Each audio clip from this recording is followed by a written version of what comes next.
Bismillahirrahmanirrahim. Assalamualaikum warahmatullahi ta'ala barakatuh. Alhamdulillah Rabbil Alamin. Wassalatu wassalamu ala syarafil anbiya wal mursalin wa ala alihi wa sahbihi ajma'in.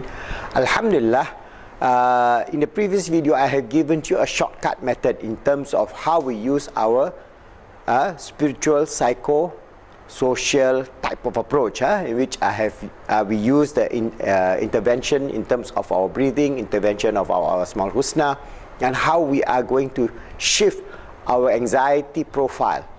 What is important is for us to know that anxiety, the root cause of anxiety, is the default mode of human existence, because from the point that we are created, we are a creature that has to physically survive in a very hostile environment. That's why we have this fight or flight response, which we must always be alert, and that alertness for the fight or flight response of being attacked by a tiger or a bear or a predators in our good old days is built into our genetic system.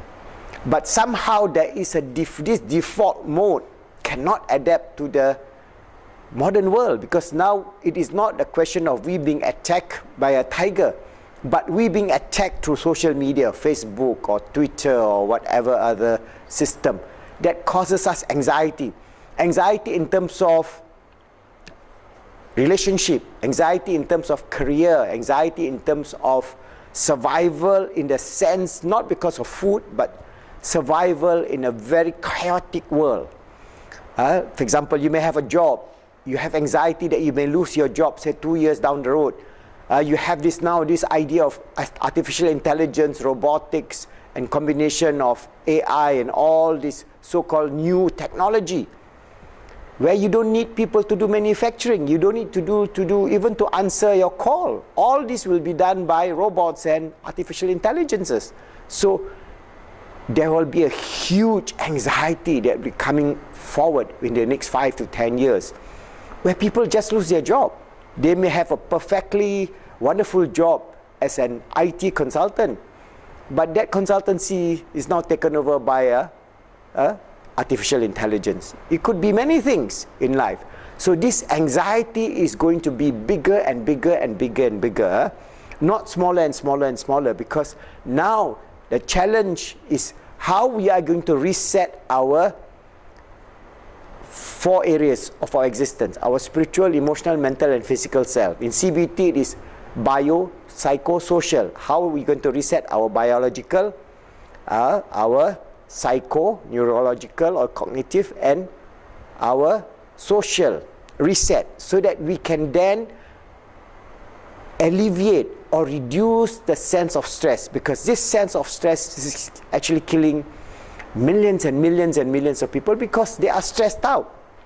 And this precursor to a very severe, stressful situation, it is going to get even worse if we do not know how to handle this from the perspective of a balanced life.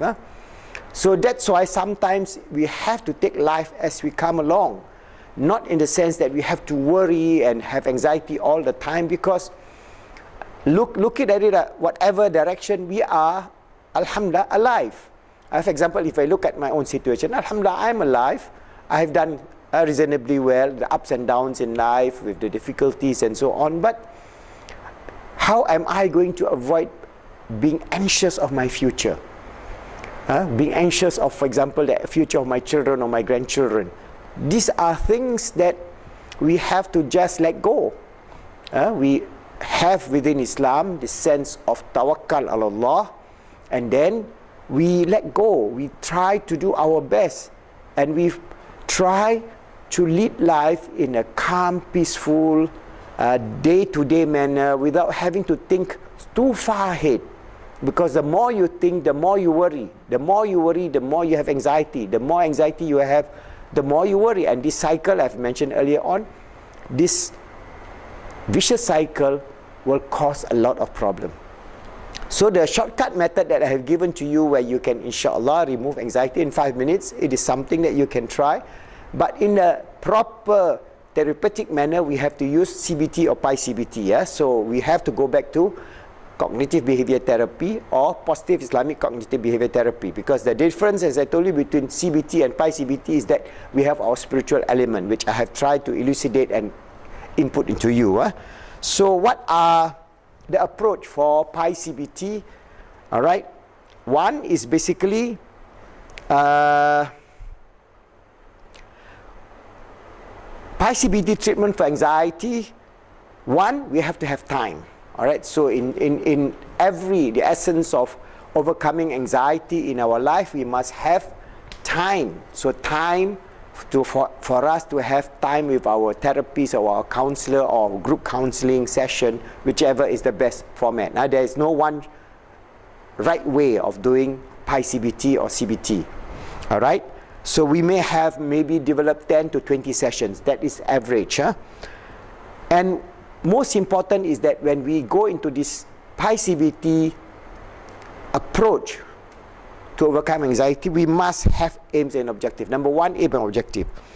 These are determined at the start of each session, and you may take 10 to 20 minutes to then relate back to your client what are their situational conditions in terms of their anxiety or their OCD or their social phobia or whatever that they have. And naturally, before they even go to that level, maybe you have already done a full diagnostic, and now there are plenty of this diagnostic that you can do online.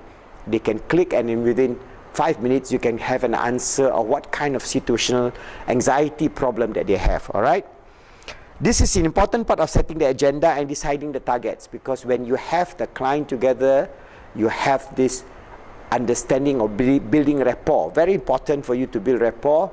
And then from there, set the agenda of how you are going to overcome the challenges, the specific anxiety challenges that they have, whether it's OCD or social anxiety or other phobias. Time is allocated for talking points and targets are set. Okay, so that's the first aim and objective. Number two is style. All right, Pi-CBT, we have this style, is designed to promote an efficient and target-based approach. It is not just rumbling. There could be other psychotherapy where you sit down, relax, and you rumble along your past, your so-called childhood, and it goes round and round and round, and then you try to do some sort of psychoanalysis of that situation, and then you come to a conclusion. Pi-CBT will have to follow the CBT approach. We must be very scientific. Designed to promote an efficient target-based approach, but there's no such thing as magic formula. There's no one straight way.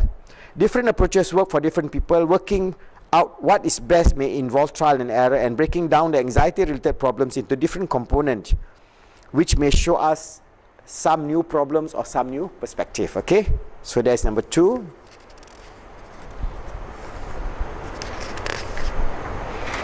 Number three, very important of Pi-CBT is you have to do homework. This is a critically important part of Pi-CBT program. Assignment must include keeping an anxiety or panic diary. So they have a panic diary. And then mood monitoring. What is their mood between range of 1 to 10, for example? All right, what is their mood at each of this activity? And when we have this counseling session, this homework must be reviewed. All right, so you may have these activity forms which I have introduced to you. As you go back to our previous video when we talk about Pi-CBT for depression, I have given you the series of download that you can do. You can even download these forms for anxiety-related situation, and then discuss this with your client. And number four, the fourth thing is feedback. The therapist may seek constant feedback to see how the client feels about the session. There's no point that you go around just bulldozing your way through, because the client may not be with you. Sometimes they are sent by a third party and they just feel obliged just to show their face, but they just go blank. All right, so you must have a rapport built in of they having the joy of coming to the session, the feeling that there is progress, the feeling that there is some good coming out of it. And when they see that kind of thing, then inshallah over time you would build a good outcome over the situation. All right, at the same time, we also must reduce any risk of the client not speaking out if the session make them anxious or depressed. That means if you touch on certain issue that you find is too sensitive, then you have to do a lot of breaking up of those parts, so that the way you approach will be gentle, slow, and steady. All right. At the same time, when someone tends to get overly anxious, is asked the reason for the anxiety, it often can help them realize their feelings, and that their feelings are basically not rational or groundless. Sometimes they may begin to feel that they are not as anxious as their brain would lead them to think. That means their cognitive side tell them one thing, and as you go through the session, they are beginning to understand that that is irrational and not natural of their natural being. So you can actually elucidate a better approach so that they can help reduce the anxiety. In general, the complex effect of Pi-CBT makes it difficult to trace the attainment of goals, but making and keeping it to targets and constantly evaluating progress is undertaken by the therapist and the client, so that inshallah over time they would overcome their specific anxiety problems. And inshallah in future session I will discuss of the various approaches to anxiety, whether it is the downward arrow technique, or whether it is behavioral activation, or whether it is role play, and we can then have a better idea of the approach of positive Islamic cognitive behavior therapy format in developing a solution to the problems of anxiety and its related problem, inshallah.